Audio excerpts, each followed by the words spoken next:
Hello and welcome to our super special secret squirrel build project in this amazing little abandoned space. Over the course of this brief video, we are going to be exploring this awesome hidden layer, and of course, what else would we do? We are going to build a track under here with some amazing DIY skills, reusing some old materials. So let's get straight into it and have some fun.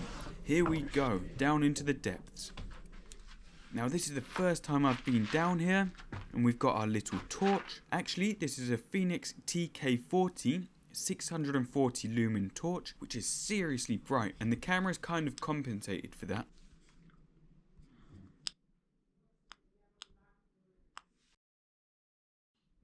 And there we go, on high mode. But there you go, it's just full of rubble. And actually, on first impressions, it looks bone dry, which is great. Now I will say that I cannot stand up here, so it's probably about 5 foot or 4.5 foot maybe.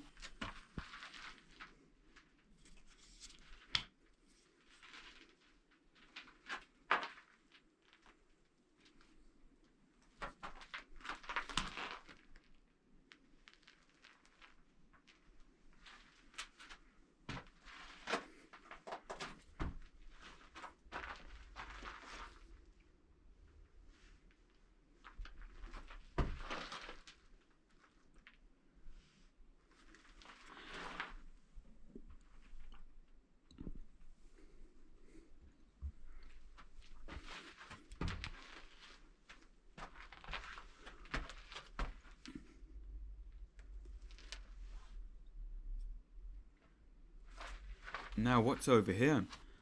It looks like there's a split in the wall here, and on the other side we actually have what looks like a bigger space. Maybe we'll turn this side into a rock crawling course, if I can even get through that hole. And actually you can just about see a little glimpse of sunlight in the top right there.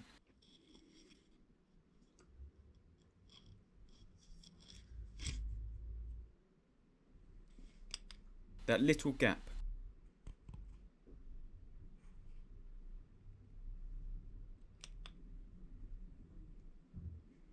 Lots of rubble, a few bits of wire as well, and what looks like some old newspapers. So let's shed some light on the situation. Now what we've got here are a couple of these filming lights.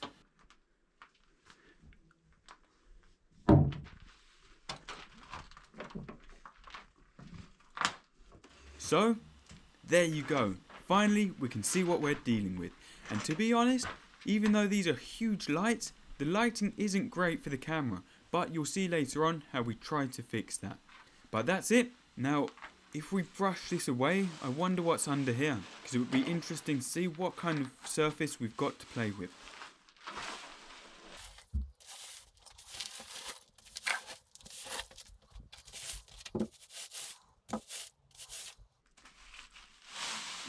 And it really doesn't look like there's any sort of solid flat ground there. It's just this kind of hardcore rubble. But again, it does actually look dry, which is great. And you can see there a few big bits poking up. So we'll have to think of a way of how we're going to make our platform and track over this area. Just blasting out some ideas, I think what we're going to do is make a platform, a track area in this little centre bit here, and keep the edges clear for walking around and storing bits and pieces. And I think that should work pretty well and give us a good-ish track size. I mean, to give you an idea of the scale of the area, that there is about a 2.5 foot broom. And look at this, something really cool I found under here is this old newspaper, and one of the articles on it says Zhdanov, number 2 to Stalin, is dead. And this is Andrei Zhdanov, the successor to Joseph Stalin, who died in 1948. So this newspaper must have been under here since 1948, 60 years. And it looks like there's a picture of him there too. You've got a terror hunter rest, banned planes, Conscription clash fears.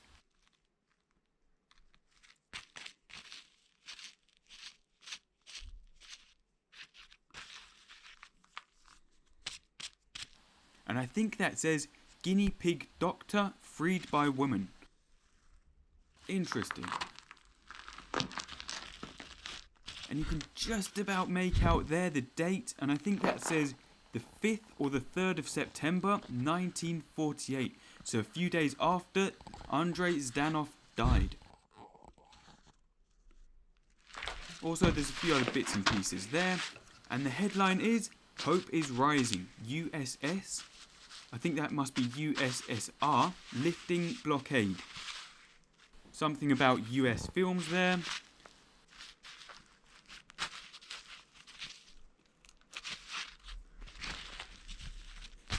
And something goes to the jobless. As well as that, in 1948, we had a 2 million ton coal gap feared. But anyway, enough old news, let's get building. So what I'm thinking and what we have are these old laminated floorboards that we took out of a room a few months ago. And what we are going to do is use these as the top part of our platform to make the base of the track. And as you can see, we can pretty much fit 2 of these lengthways in between this area. And of course, remembering the 3 R's, reduce, reuse and recycle. Why recycle and use all that extra energy to manufacture something when it can be reused? So we can reuse these, and what we also have, which is really cool, are a few beams from the roofing of one of our neighbours' houses which they were going to throw away when they did an attic conversion. And as you'll see, they're perfectly really good solid bits of wood.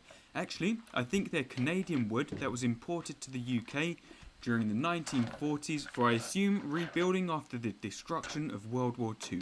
But I'm not 100% sure of that. If anyone knows if that's actually true, do let us know, because it would be interesting to find out. If we place these roughly here, we can get started and see how many floorboards we'll need, how many we can fit, and how long we need to make the beams underneath to hold everything together. As you can see, unfortunately we can't place them straight onto the ground, because for one, they'll slide all over the place, and secondly, it's a very uneven surface. But look at that. That's pretty cool. You can start to see what it's going to look like. And I can't wait to show you some of the cars we'll be driving on this. So we can pretty much see that we've got 6 floorboards across here. And actually, I think we could fit a 7th in there easily. So that is what we will do. Now, moving on to our second stockpile of wood. This is what remains of the leftover wood from the roof. And actually, we did use quite a bit of it in another project. But here is what's left, and hopefully it will be enough. So what I've done is measured the length of the beams that we will need, and I'm going to cut 5 or 6 of them to run across the bottom of the floorboard. So I think a few of them were 140 centimeters and 2 or 3 of them were extra long to fit in the middle section, and we can put an extra 2 floorboards on either side of the track just to give it a bit more width. And basically it's going to look exactly like this with the floorboards underneath. Now obviously we are not going to be able to stand on most parts of this platform because the floorboards, which are pretty thin, are going to be spanning the solid wood beams. And to be honest, we don't really need to stand on it anyway, and it just needs to be a platform with a solid flat surface. So the way we're going to do this is simply laying the floorboards onto the top of the beams with the beams lying flat so that they're more stable, and just screw the floorboards into them. We will be using screws, firstly because we have hundreds of them and we need to get rid of some, and actually so far this project hasn't cost us a penny, which is great. Secondly, the screws won't vibrate loose like some nails would or could depending on what ones you use. And thirdly, if we want to disassemble this and move it somewhere else in the future, we can, and we can reassemble it somewhere else quickly and easily with the same boards and the same screws. So if we position the floorboards, what I'm going to do is position the board ends halfway across the beams. This way we can always add more beams to the other half and extend it later on. So I'll position and mock everything up like so, and these floorboards do have these joins in them, so we'll try to fit them together properly and get as few gaps in there as possible.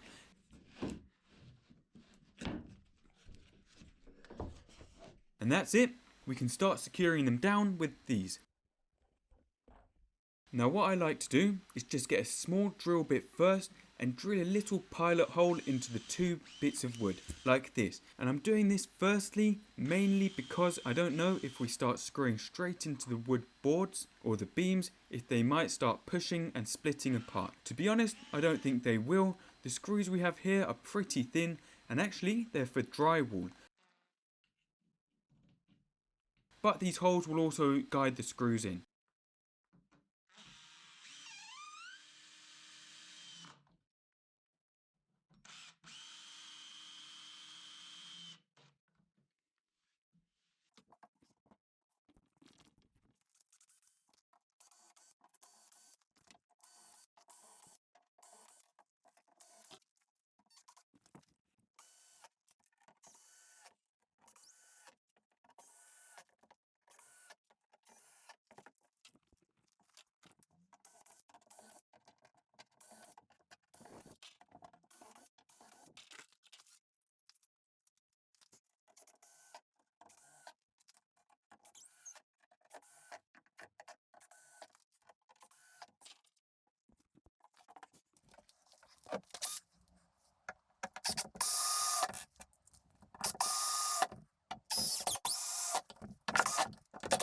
And that's basically it. With that done, we have a super solid platform. Quickly and finally for this stage, one thing you can see is that the screw heads are sticking up above the floor surface. And if we put any type of surface or a mat over this, which we will do later on, those will push the mat up. So what I did after was to go back and unscrew all the screws and get this little countersink tool here, which will fit onto the end of your drill and countersink the screws into the boards. And that will give you a nice flush flat surface.